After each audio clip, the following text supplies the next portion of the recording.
भारत के बारे में अध्ययन कर रहे थे। अभी तक हमने पार्ट 13 तक देख लिया था। पार्ट 13 में हमने क्या देखा था, हमने चालुक्य और पल्लवों को अच्छे से पढ़ा था। और आज अपना इस चैप्टर का जो लास्ट पार्ट है, अपन कह सकते हैं भाग 14 है, उसमें हम पढ़ेंगे भारत में कौन कौन से बाह्य आक्रमण हुए विदेशों की तरफ से। अपन कह सकते हैं कि कौन कौन से विदेशी भारत में आए, विदेशी जातियाँ कौन कौन सी भारत में आई और किस प्रकार उनका आत्मसातीकरण हो गया। अब सबसे पहले समझते हैं विदेशों से कौन कौन सी जातियाँ किस प्रकार आई। विदेशों में जो मुख्यतः हम जातियाँ देखें तो लगभग सारी जातियाँ अपने यहाँ मध्य एशिया से थी। मध्य एशिया से थी। देखो मध्य एशिया वैसे सीधा वर्ल्ड भी याद रख सकते हो। थोड़ा इसको और अच्छे से अगर समझना है तो अपन ये भारत की लोकेशन देखो, यहाँ पड़ जाता है हिमालय, तो आपके पॉसिबिलिटी नहीं है इधर से आने की, सीधी सी बात है, क्योंकि काफ़ी बड़े क्षेत्र में फैला हुए और जो इसके रास्ते हैं बहुत ही क्या है, दुर्गम है, तो यहाँ से आना पॉसिबल नहीं है।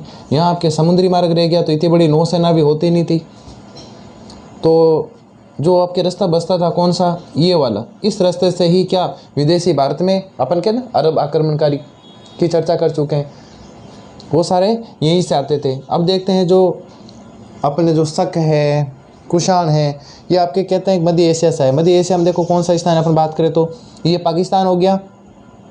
ये आपके कौन सा देखो, इसके पास अफ़गानिस्तान है। अफ़गानिस्तान से पास कौन सा लगता है आपके, Iran, Pakistan, Afghanistan, Iran. Iran से जस्ट ऊपर देखो, इसको कहते हैं अपन तुर्कमेनिस्तान। क्या कहते हैं, तुर्कमेनिस्तान, तुर्कमेनिस्तान। और इसके जस्ट ऊपर देखो ये छोटा सा देश और दिख रहा है, इसको कहते हैं अपन कजाकिस्तान। क्या कहते हैं इसको, कजाकिस्तान। इसके पास में यहाँ पर सागर भी पड़ता है, कौन सा सागर है, कैस्पियन सागर। तो यहाँ पे ये जाति एक्चुअल में रहती थी, तो यहाँ पे भी आपस में संघर्ष चलता रहता था। एक जाति जब शक्तिशाली हो जाती तो दूसरी को यहाँ से निकाल देती, फिर यहाँ से होते हुए और ये इन क्षेत्रों में अपना कब्जा करते हुए फिर कहते हैं लास्ट में कहाँ जाती थी, भारत में आती थी। सबसे पहले देखेंगे हम, जब हम शक जाति को देखें तो यह भी कह सकते हैं कि इस क्षेत्र में थी, लेकिन इस पर शक यहाँ पर रहते थे पहले, कहाँ पे, मध्य एशिया में। मध्य एशिया के स्थान हमने देखा, यहाँ पे शक रहते थे। इन शक पर यूचियों ने हमला कर दिया। यूची क्या थी हम आगे देखेंगे। तो जब यूचियों ने इनके ऊपर आक्रमण किया तो ये शक यहाँ से निकल गए अफ़गानिस्तान के क्षेत्र या ईरान के क्षेत्र में आके, पाकिस्तान या अफ़गानिस्तान बलूचिस्तान के आसपास के क्षेत्र में यहाँ पर आपके ये फैल गए थे। यहाँ आपके पार्थिया नामक स्थान पर भी ये फैल गए थे। अपन कह सकते हैं कि इस स्थान पर ये जमा हुए थे, इस स्थान पर भी इनका शासन रहा, यहाँ पे भी इन्होंने शासन किया।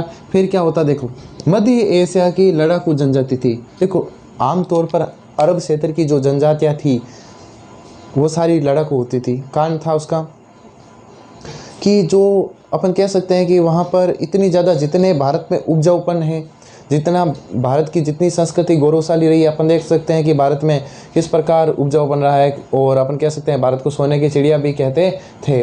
तो अरब देशों में इतना कुछ था नहीं, अकाल पड़ता रहता था, खाने को भी मिलता नहीं था। तो ये हमेशा मतलब एक तरह से लड़ते लड़ते एक किस प्रकार की जनजाति बन गई थी, लड़ाकू जनजाति। तो ज़्यादातर जो जनजाति अरब क्षेत्र से भारत में आई थी वो सारी सारी इस प्रकार ही थी।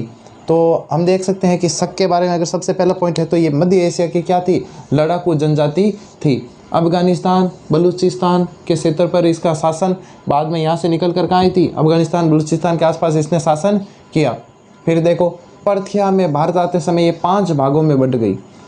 ये पार्थिया अभी बताया था मैंने, यहाँ पे सारे इकट्ठे, फिर यहाँ से होता है ना कई बार किसी को जैसे ढूंढने जाते हैं तो 4 भाई होते हैं या 4 दोस्त होते हैं, तो कहते तू इस रास्ते जा, मैं इस रास्ते जाता हूँ। यही बात थी। ये 5 जने आए, 5 बड़े बड़े गुट बने, इनको सबको अलग अलग कहा तुम इधर जाओ, तुम इस क्षेत्र में जाओ, तुम इस क्षेत्र में जाओ, अलग अलग क्या हो गए, विभक्त हो गए।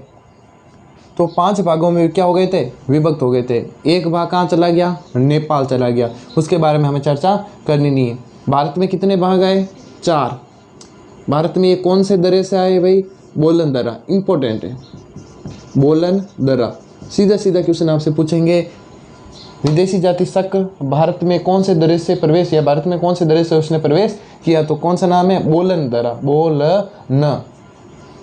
कब की बात है, 71 ईसा पूर्व। डेट याद करने की जरूरत इसमें नहीं है। तो 4 भाग देखें तो एक भाग तक्षशिला पे शासन करेगा, एक भाग कहाँ पे करेगा भाई? मथुरा पे। एक भाग कहाँ गया? उज्जैन। एक कहाँ गया? नासिक। तक्षशिला और मथुरा अगर मैप में देखें तो ये उत्तरी भाग में आते हैं। ये देखो, ये रहा आपका मथुरा, ये रहा आपका तक्षशिला। तक्षशिला, मथुरा। तक्षशिला हमने देखा था महाजनपद, राजधानी। आप मुझे बताओगे कमेंट करके कि तक्षशिला की राजधानी कौन सी थी। और दूसरा कमेंट और करना है, मथुरा किस महाजनपद की राजधानी थी। तो ये दोनों आपको क्वेश्चन, इनको उत्तर में होने के कारण इनको क्या गया? उत्तरी सत्रप वंश कहा गया।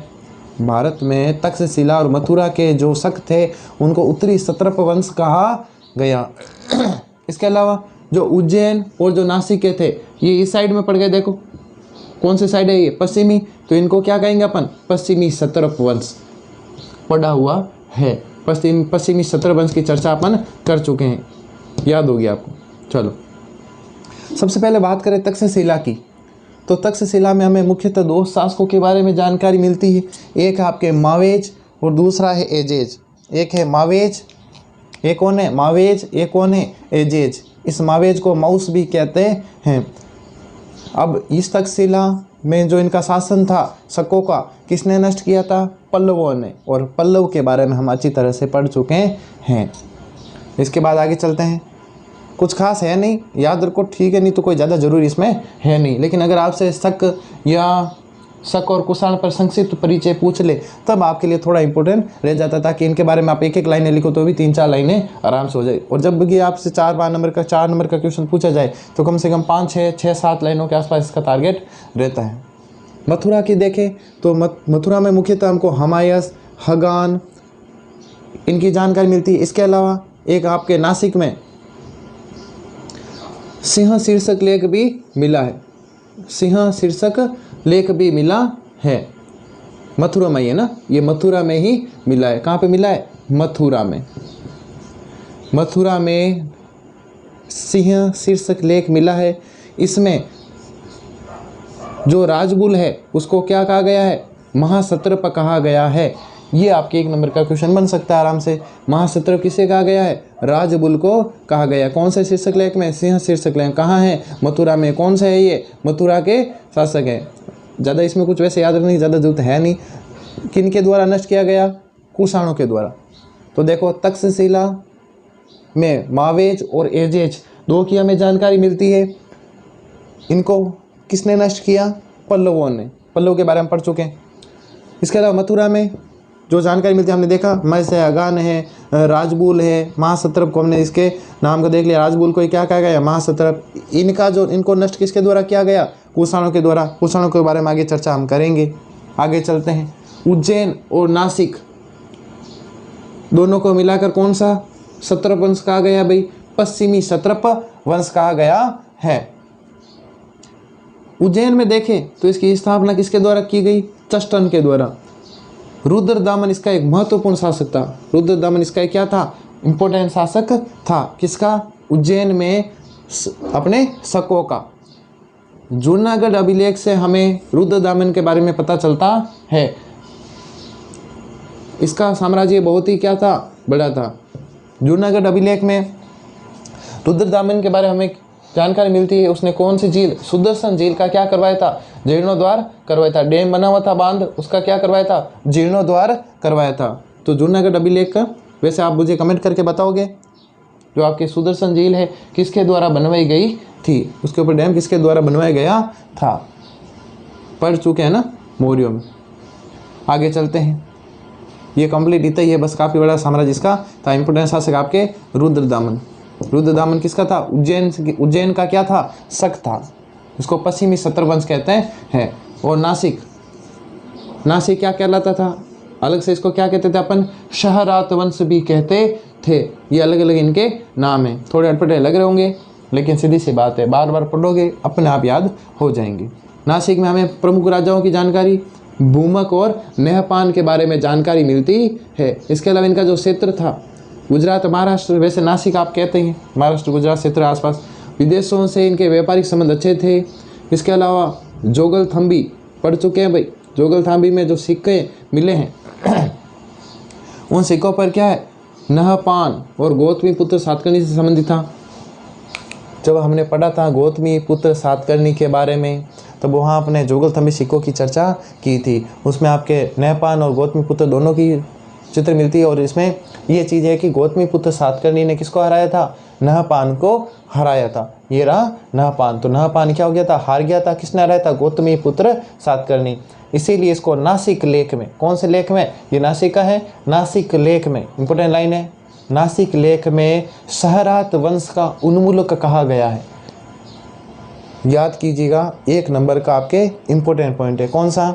गौतमी पुत्र सातकर्णी को। किसको? गौतमी पुत्र सातकर्णी को नासिक लेख में सहरात वंश का उन्मूलक कहा गया है, क्योंकि इसने सहरात वंश, ये रहा, इसी को मैंने कहा ना, इसको सहरात वंश भी कहते हैं। या फिर आप नासिक में शकों को नष्ट किसने किया?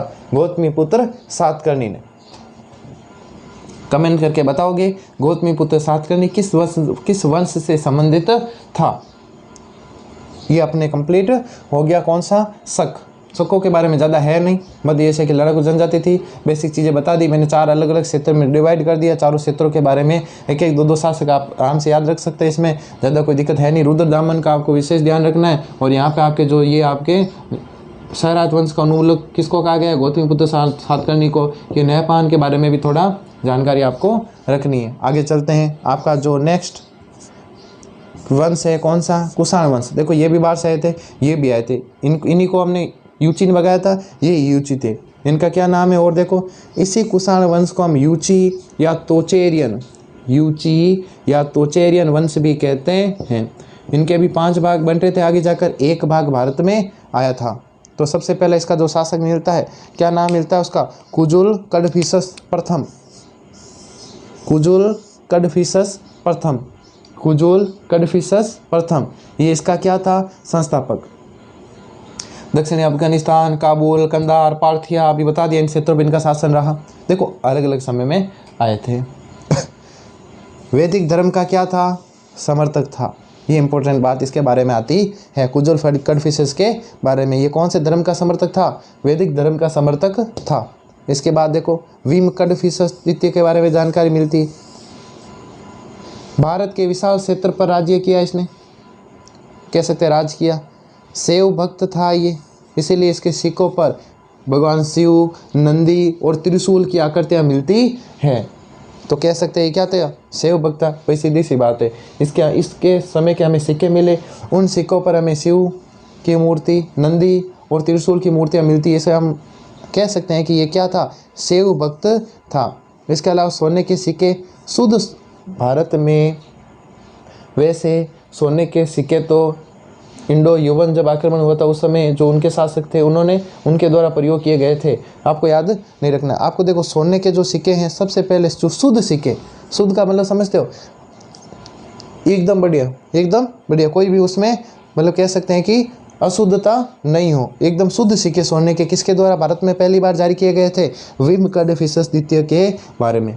और ध्यान रखें सबसे पहले नियमित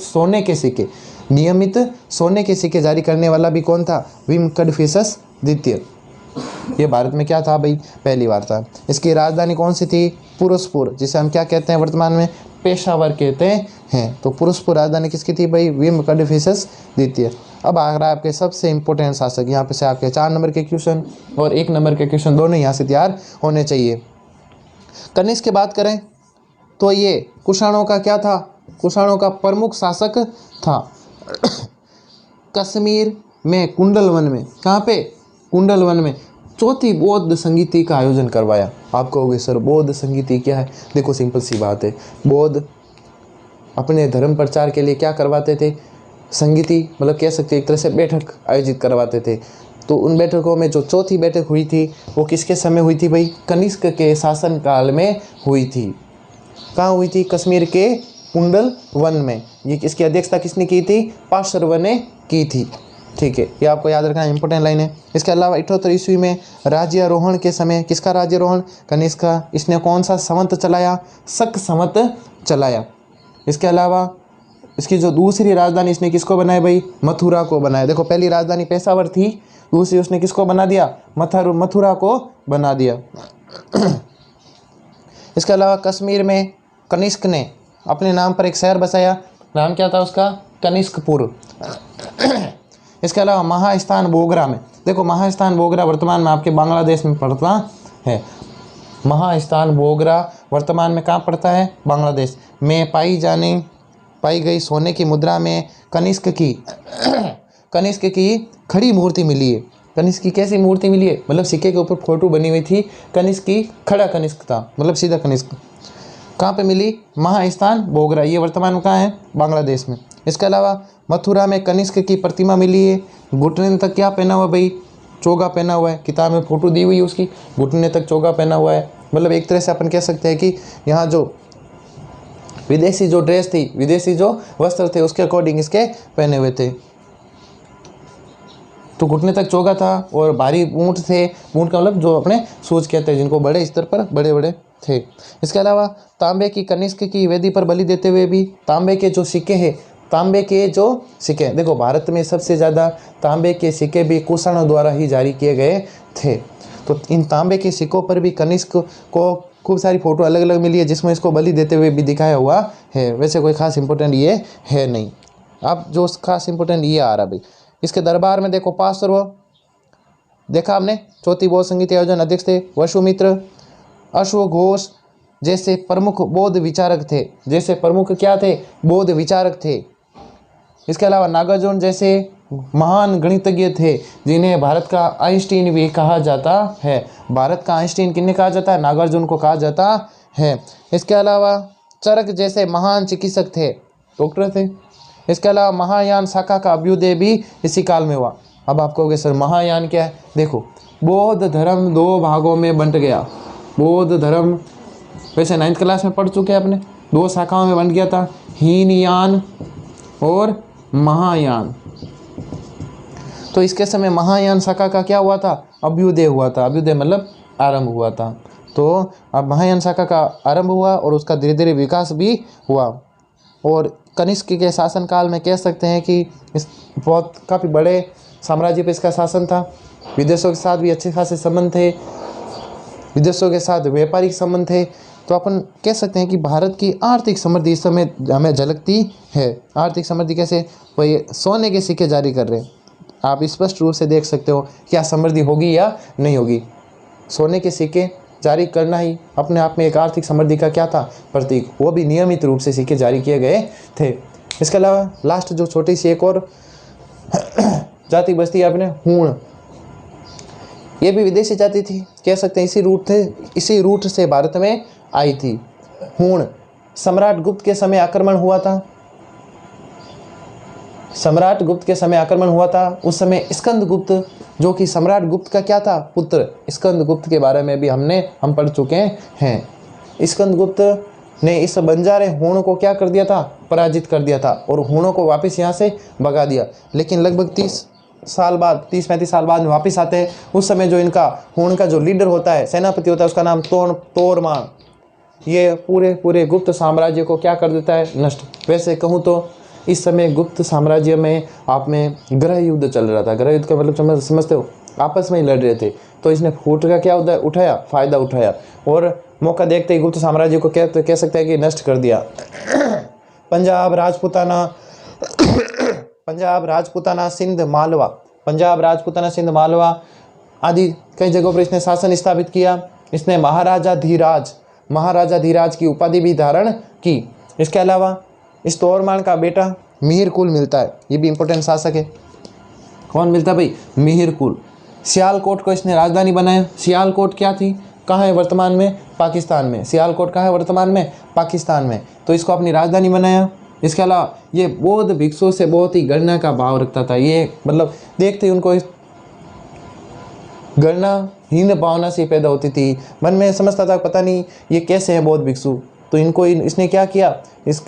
इनसे नफरत तो करता ही था। तो सीधी सी बात है, इनके जो स्तूप है, मठ है, जो भी बौद्धों से संबंधित स्थल थे, इसने सबको लगभग सभी को क्या करवा दिया? नष्ट करवा दिया। अब इस मिहिरकुल को मालवा के एक शासक मिलते हैं, नाम है आपके यशोधर्मा ने पराजित कर दिया। किसको? मिहिरकुल को। अब ये मिहिरकुल यहाँ से भाग जाता है और कहाँ चला जाता है? कश्मीर में, और वहाँ अपना राज्य स्थापित कर लेता है। हम देख सकते हैं कि भारत की राजनीतिक एकता क्या हो जाती है? समाप्त हो जाती है। आप कहोगे सर भारत की राजनीतिक एकता किस प्रकार समाप्त हो गई? तो देखो बहुत ही सिंपल सी बात है।